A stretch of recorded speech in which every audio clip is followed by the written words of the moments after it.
everybody. So we're going to go ahead and jump into the drop process a bit.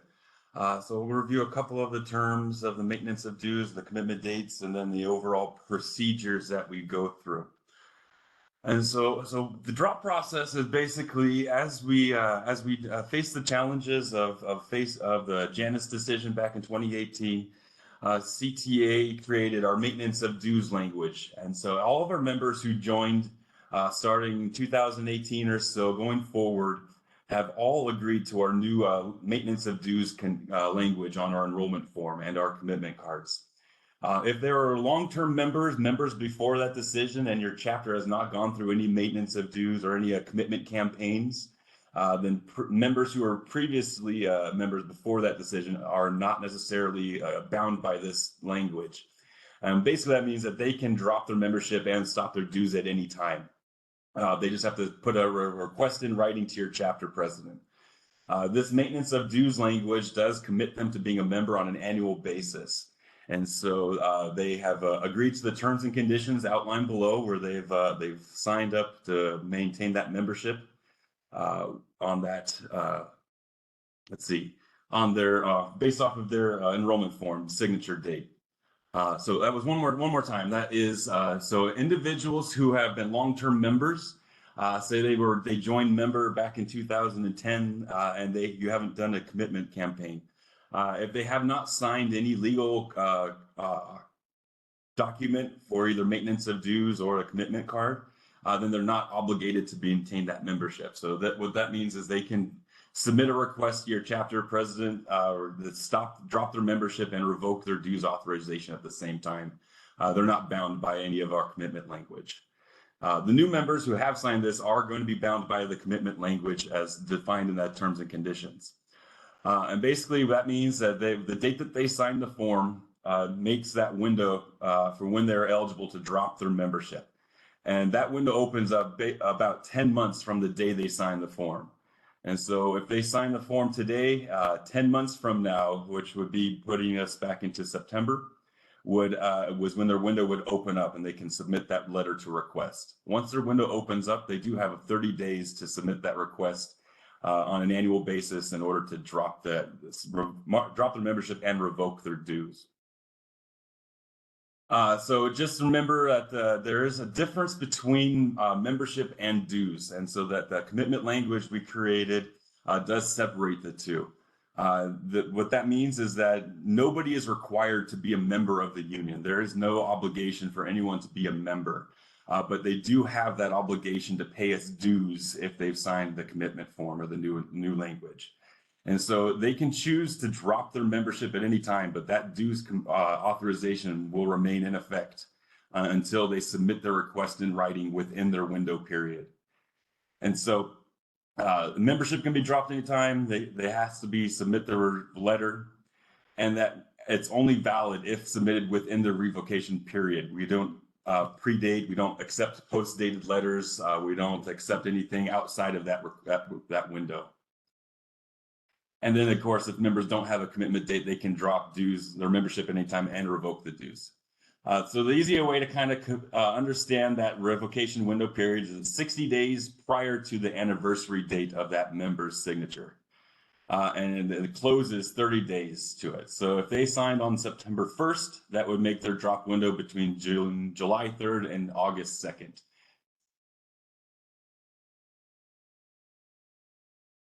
And individuals who have signed the new membership enrollment form, the first version was that blue version, and the most recent version is the red version with the writing on top, or a commitment card. So if they've signed any of these documents, these were all created about 2018 going forward, then they have the commitment language enrolled. You can always view their commitment dates in CTA 360, CTA 360 Pro. When you look at their individual information, it will say active member, and if it has a commit date in big bold letters, it says commit date, and that's the best way to confirm their status if they are a committed member or not. And so if they have filled out, if they do want to change their status with your chapter, we do request that they put all requests in writing. To drop membership, revoke dues, it has to be a written request in writing, hand delivered or mailed to the local chapter president or the president's designee. We want to have physical letters. We want to have a wet signature on file for these requests. And these requests all go to the chapter president or the chapter leadership. This is because we want to make sure that as members join your local association, they're joining at your local chapter. If they want to drop their membership, they also want to drop to your local chapter. And so what they need to do is include their name, their ID number if they know it, their address, their chapter name. They need to sign and date their letter, and their letter needs to include a written request of what their intent is. So if they want to drop membership and revoke dues authorization, they need to put that in writing with the information that requested and submit that to your local chapter president.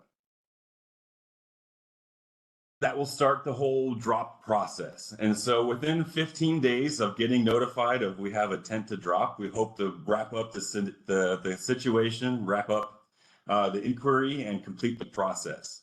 And so at the local level, what you want to do first is make sure that your primary staff is aware of this individual who intends to drop. And then check the commitment date. Go into CTA 360, have your staff look at Falcon, call CTA membership accounting if you have questions.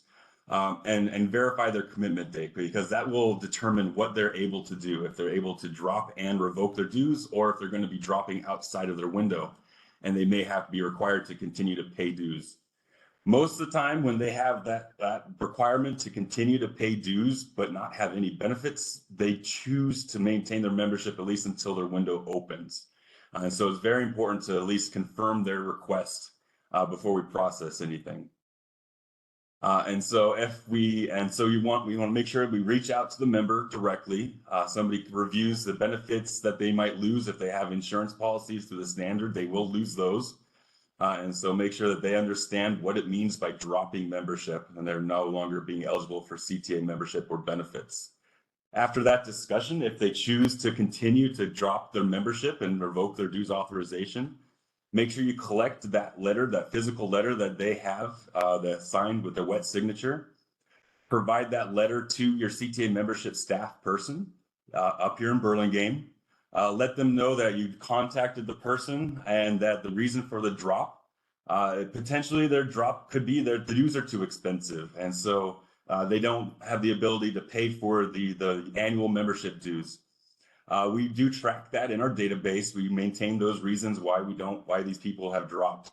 And potentially we could reach out to them in the future. So let's say a few years from now, your chapter has negotiated several pay increases. You've gotten up, you see these people have gone up a couple steps on their salary scales, and now you want to reapproach them. So perhaps you say, hey, we saw you dropped your membership a couple years ago because dues were too expensive. Well, then the past couple years, your union has negotiated raises for you. And so how about you join back up with your fellow union members and continue to support our efforts to get you more money. So just different things like that. So we track all those things in our database. And so we send that off, the letter, the reason for the drop, and confirm that you talked to the person. Send that to your CTA membership staff person here in Burlingame. And our staff people here will confirm all the process. We'll make sure that the person is eligible to drop, and then we'll send out confirmation letters. We'll send out a letter to the school district and notifying them that the individual has dropped their membership and to stop deductions with the next available payroll cycle. We'll also send a letter directly to the member saying your drop has been confirmed. You're no longer a member. The chapter president gets CC'd on all these documents. And then we also will make sure that they know that if they want to join back, they have a list of all the benefits that they have lost. And so they can determine if they want to rejoin and become a member again.